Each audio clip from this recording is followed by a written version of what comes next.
Welcome to Grand Prix, your go-to channel for the fastest updates in Formula One. We've got 3 hot stories for you, so make sure to subscribe and hit the notification bell to stay ahead of the pack. Let's get started. Hey there, race fans. Welcome back to another information-packed video here on Grand Prix, where we bring you everything you need to know about this exciting Formula One weekend. If you're enjoying the content, don't forget to hit that like button, subscribe, and turn on notifications so you don't miss a single update. We've got fresh videos for you daily, even during those late-night Grand Prix weekends. Today's spotlight shifts to Ferrari, a team sitting at the center of internal debate and strategic tension. Before diving into all the details, let us know in the comments. What have you thought of Ferrari's season so far? How are you rating the performance of Leclerc and Hamilton? Are they exceeding expectations or falling short? Let's get into it. Over the past week, multiple reports have emerged indicating that Ferrari has a new floor update already prepared. This floor is one of the most critical components of modern F1 aerodynamics, playing a major role in downforce generation and overall car performance. Originally, the team had planned to introduce it at the Bahrain GP, holding it back from Japan. However, sources now suggest the situation inside the team is far from settled. The main reason? The floor update is just one piece of a larger upgrade package scheduled for the Miami Grand Prix. While the floor is reportedly ready for use, Ferrari is currently divided on whether or not to install it ahead of schedule. Inside the garage, the aerodynamics department, led by Diego Tondi, is pushing for the update to be installed immediately. They argue that, even as a standalone part, it could offer a noticeable performance boost and help address some of the car's limitations seen during the first few races. On the other side of the debate, technical director Loic Serra and team principal Frederic Vasseur believe the team should hold off. Their stance is that fundamental car balance issues need to be better understood and resolved first, before introducing new components that could change the car's behavior entirely. They're concerned that rushing upgrades without proper correlation may complicate the development path and derail long-term progress. This disagreement has left Ferrari in a difficult position. The new floor is physically ready and could be shipped to Bahrain at any moment, but a final decision hasn't been made yet. The team has reportedly set Thursday, just before FP1, as the deadline to decide whether the part will be fitted to either car for testing during the Bahrain weekend. Meanwhile, the engineers are busy poring over data from Suzuka, trying to analyze what held back their aerodynamic performance. If the analysis points to clear areas of improvement that the floor update could address, they may greenlight it. If not, they might delay until Miami, keeping the car consistent until the full upgrade package is ready. But that's not all.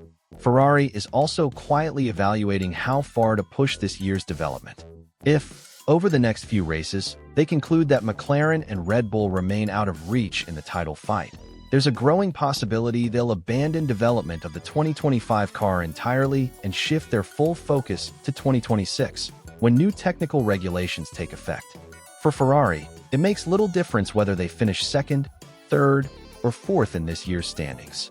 The long-term goal is clear: build a dominant car for the new era, and to do that, they can't afford to waste resources chasing short-term improvements that won't deliver wins. So, it's decision time at Maranello. Should Ferrari take the risk and test the new floor in Bahrain, hoping for an early gain? Or should they play it safe, wait until Miami, and roll out the entire upgrade package once they've fully understood the car's behavior? Let us know what you think in the comments. Would you gamble now or wait for the full picture?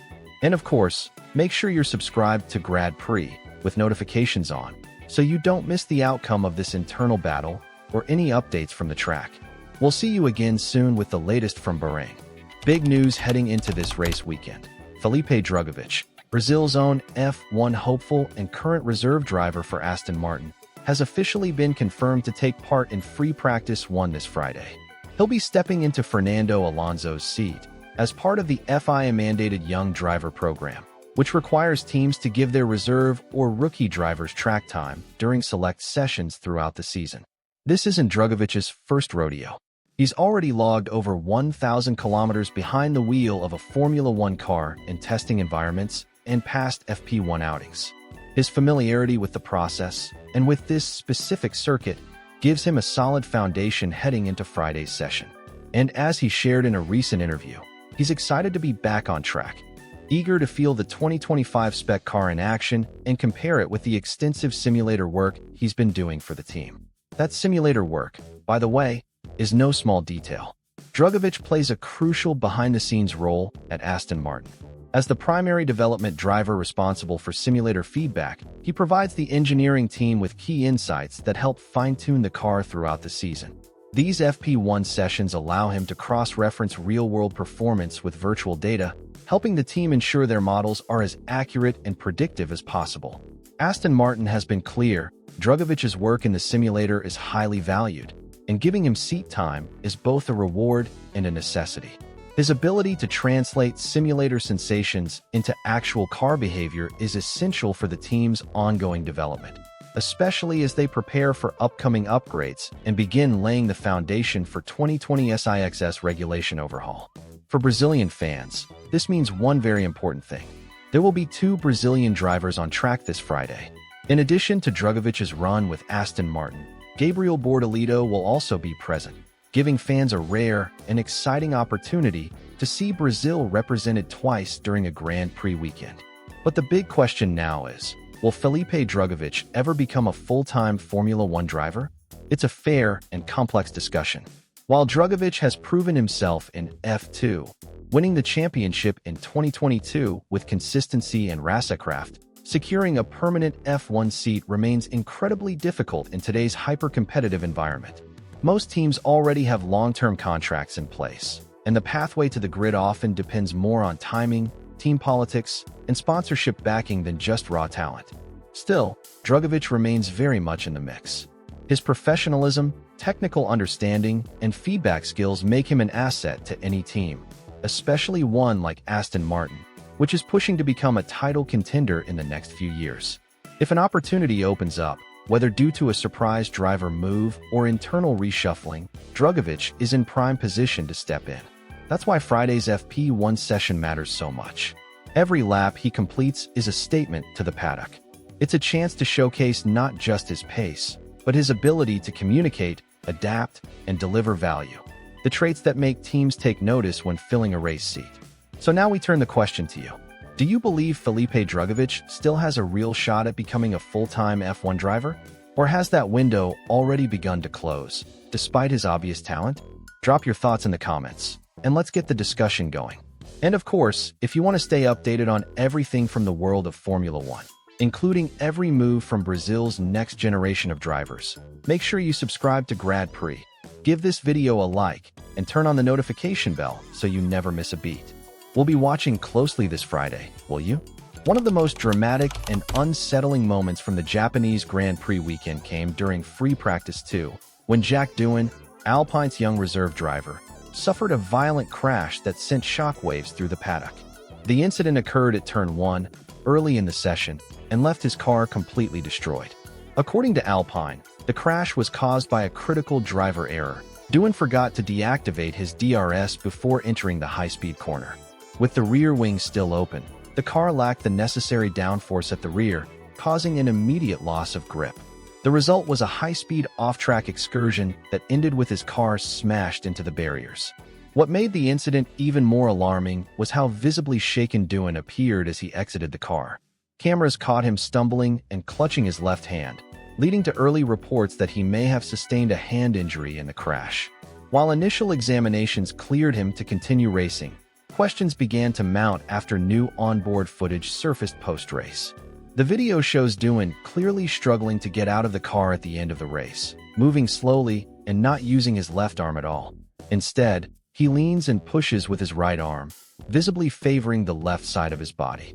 In fact, it took him around 20 seconds to exit the car, well over the 7-second maximum required by FIA safety regulations, which state that a driver must be able to exit the cockpit unaided in case of emergency.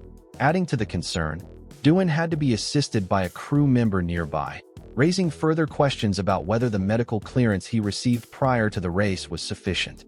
Was there an undetected or undisclosed injury? Or did Doohan simply underplay his discomfort in order to avoid missing the race? From a sporting standpoint, Doohan finished the race in 15th place, A decent result considering the circumstances, but the bigger story now revolves around his physical condition and the decision-making process that allowed him to compete. The situation becomes even more complex when we factor in Doohan's current status within Alpine. His seat is far from secure, and internal reports suggest that some voices within the team are calling for him to be replaced. In this context, missing a race or admitting to an injury could present an opening for another driver to step in and possibly outperform him, dealing a major blow to his 2025 hopes. Perhaps that's why Doohan chose to race through the pain, taking the risk rather than giving someone else a shot. But this raises a critical question. Should a driver, particularly one recovering from a crash, be allowed to compete if they cannot safely exit the car? Racing with any sort of injury, especially involving the hands or arms, can be a serious risk, not only to the driver himself, but also to everyone else on the track. A moment of hesitation or a reduced reaction time could lead to catastrophic results. And in a sport where milliseconds matter, physical integrity isn't optional, it's essential. Now, the spotlight is back on FIA medical protocols, team decision-making, and the potential pressures placed on young drivers trying to prove themselves at all costs. So what do you think? Did Doohan push himself too far? Was it reckless for him and Alpine to allow him to race under those conditions? Or was it the kind of grit and determination expected from a driver fighting for his place in Formula One? Drop your thoughts in the comments. And as always, subscribe to Grand Prix, hit the like button, and turn on notifications to stay updated with the latest F1 news and analysis. We'll be back soon with more insights from the world of racing.